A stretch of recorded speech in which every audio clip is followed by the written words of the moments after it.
I got asked to comment on the Gojo versus Mahito matchup. How would this go down if Gojo can't perceive the soul? Does he have a way to reliably take Mahito down? Let's talk about it. All right, let me briefly kind of set the stage for this fight. The first thing we need to talk about is Mahito's curse technique, Idol Transfiguration. This is what makes him so powerful, right? For a number of reasons, it's a crazy curse technique. But one of the most important reasons is because how defensive he can be with it. Because unless you can hurt his soul directly, he can basically negate damage with his curse technique. Now, what do I mean by that? A quick example would be, let's say you took a knife and chopped off Mahito's arm, right?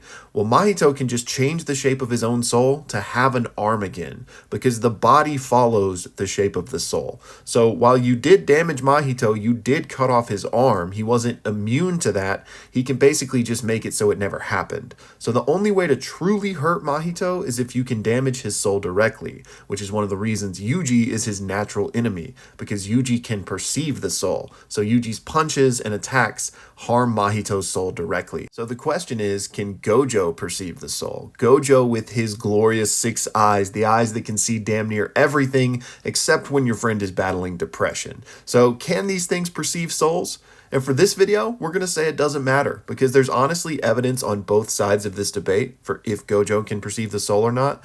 But if he can, he obviously dog walks Mahito, right? So let's just assume for the purposes of this debate that Gojo cannot perceive the soul. Would he lose? Come on, man, who are we kidding? Gojo dog walks Mahito today, yesterday, and tomorrow. So let's talk about why. So like I mentioned, Mahito's defense comes in the form of reshaping his soul to negate damage, right? And that requires him to use cursed energy and to use his cursed technique. Again, he still takes that initial damage. He's basically just wiping it away after the fact. So you could theoretically win a battle of attrition with Mahito, where you are fighting him so long that you completely deplete him of cursed energy, and he won't be able to use his cursed technique to negate damage or heal himself, essentially.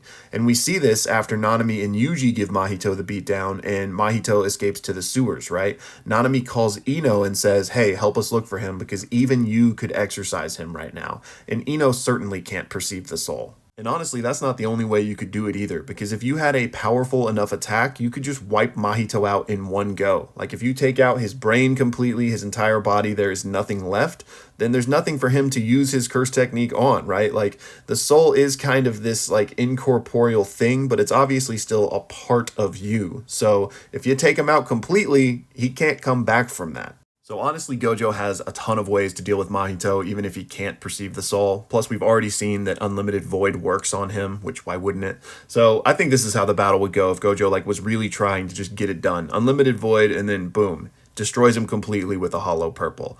But even if you want to play devil's advocate and say the destroying completely thing wouldn't work, Gojo could easily win a battle of attrition with Mahito, run him out of cursed energy, and then dog walk him. So that's my 2 cents on it. Shout out to Kaylin and Bryn for the questions. Thank you so much, guys, and I will see y'all in the next one.